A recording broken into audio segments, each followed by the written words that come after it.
Hi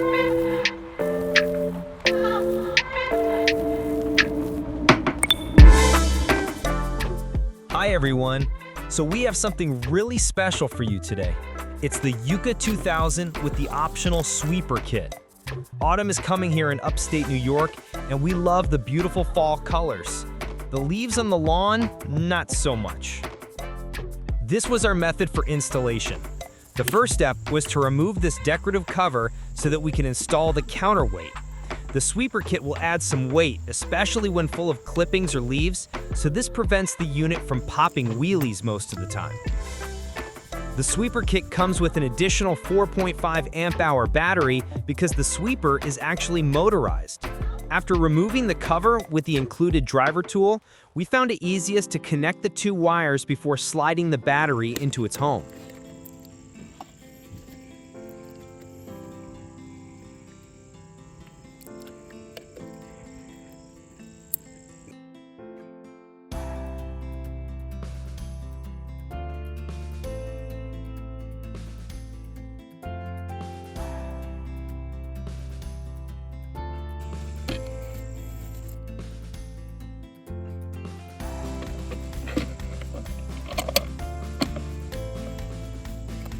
Then screw down the battery with the two screws.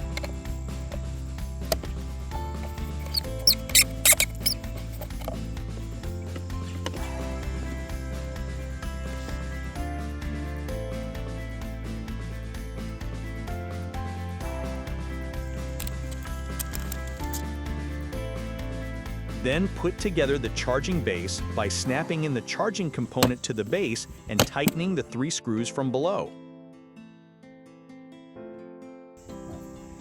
Next, we put together the RTK components, which total 5 parts: the top and bottom poles, ground spike, which should form a trident when configured properly, the RTK unit, and finally, its antenna. The RTK can be powered through the base or a separate power source.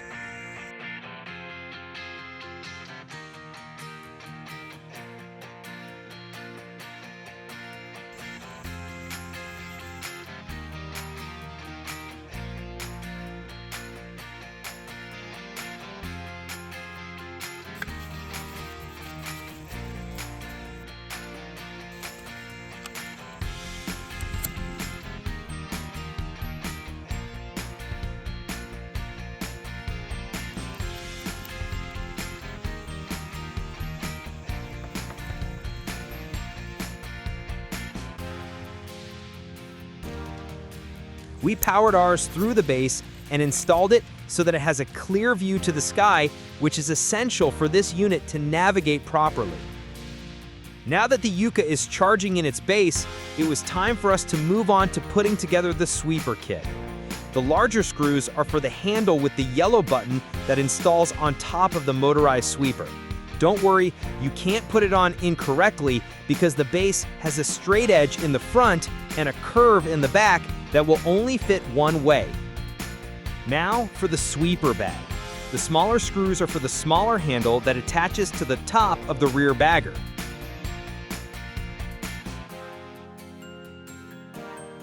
If you align the bag to its plastic top flipped upside down, the bag snaps into the flange quite easily. Almost there.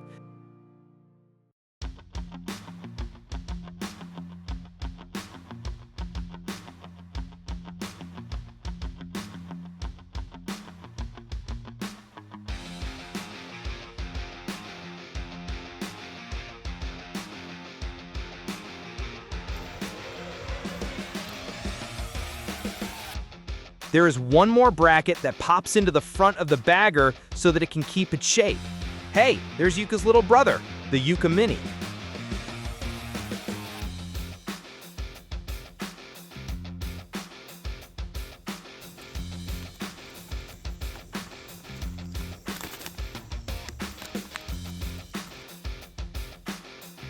Clever engineering here. I could see myself setting the dumping interval to its maximum, pausing its operation, and dumping manually as another option. I hadn't thought of that.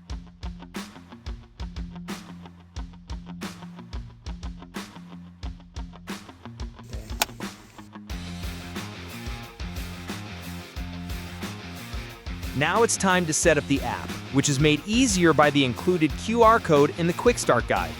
A good tip is to make sure that you add the mower as your first device, but don't forget to add the RTK as well. Both devices will most likely require firmware updates. Mammotion is very good about improving the operation of their mowers through over-the-air firmware updates. This could take a few minutes, and at this point, you deserve a break. Enjoy that. Now it's time to create your map. We decided to keep the sweeper kit on so that we would not have issues with it colliding with any objects when running the sweeper. Essentially, there are work zones, which are your mowing zones, no-go zones to keep the mower out of certain areas like flower beds, and channels for the mower to move between zones. Work zones and no-go zones are closed loops and are created by driving the mower with the virtual joysticks in the app. Channels are needed if the work zones do not overlap. The Mammotion app is feature-rich with quite a few options, but those are the basics. Our mower is installed within our first work zone, so it did not need a channel to get back to its charging base. The Yuka is capable of navigating across areas, like walkways for instance, if you want to install it there. In that case, you will just have to add a charging channel. Check out our installation on our Yuka Mini to see how we did that. It was very easy. After we created the first zone, then we moved to our front yard to create that work zone, which is just like the first zone but much larger. Once the work zone loop was complete, Tom created a no-go zone, which is the same method, but you just choose no-go zone instead of work zone.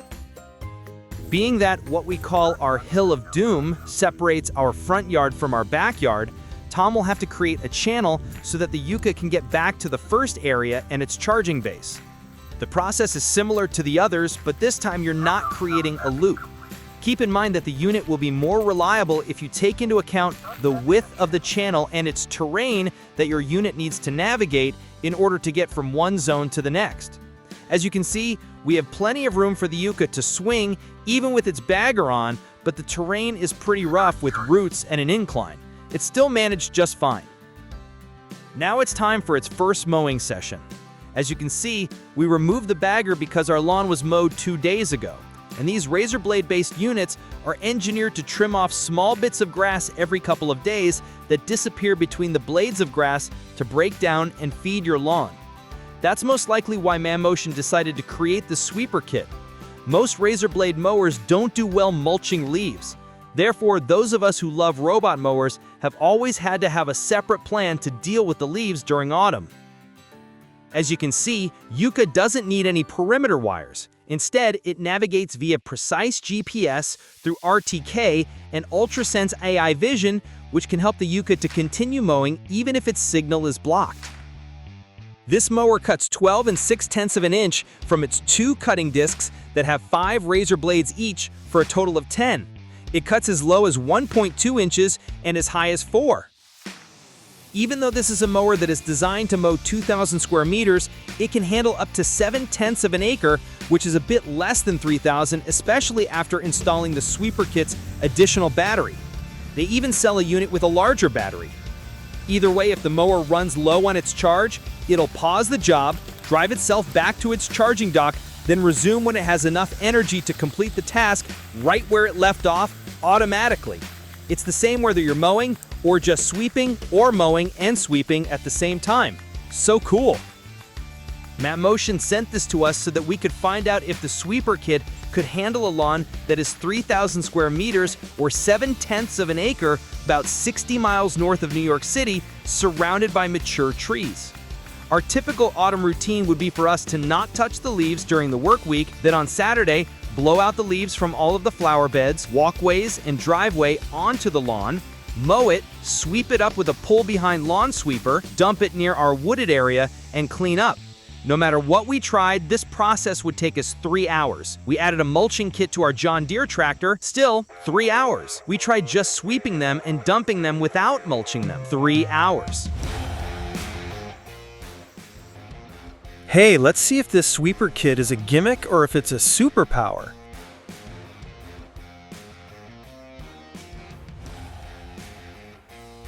Hey Tom, can we speed this up a bit?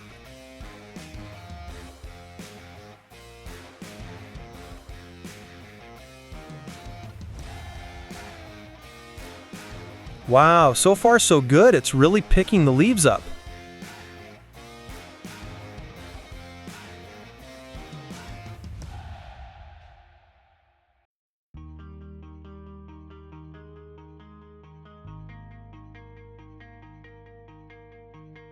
The way this works is there is a setting that is very easy to find in the app, which is set up as a sliding scale. Tom has it set up to dump after sweeping about 110 square feet. If the leaves or clippings are really light, you could have it dump after 1,076 square feet. Yuka will stop after that amount of area and proceed to the nearest dumping site to empty its bag.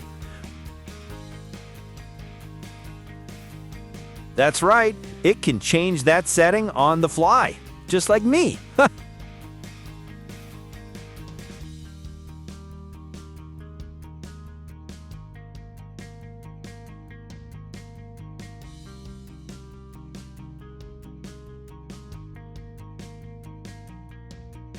Wow, did you see that? That's a nice little pile. Mammotion has enabled the app to create up to 150 dumping zones. We plan on creating many of them so that the unit doesn't get stuck in its own piles. How about a stress test? This will be a lot more challenging. I don't think the Yuka was designed for these heavy piles of leaves, but let's see how it does. The sweeper kit really isn't designed for speed either. As you can see, it's missing some of the leaves and the bag is getting too full at times.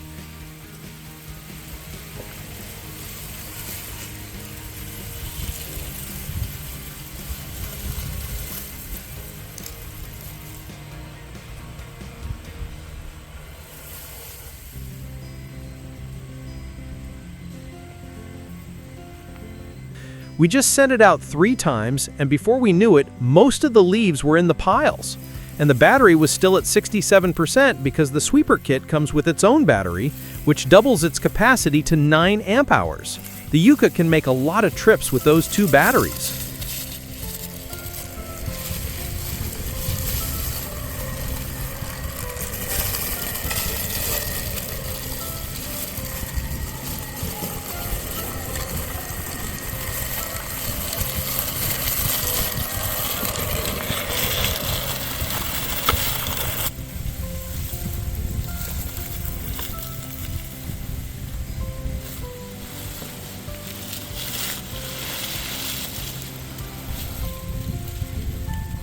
So we did our entire front yard, which is 2/10 of an acre, and it did a really good job.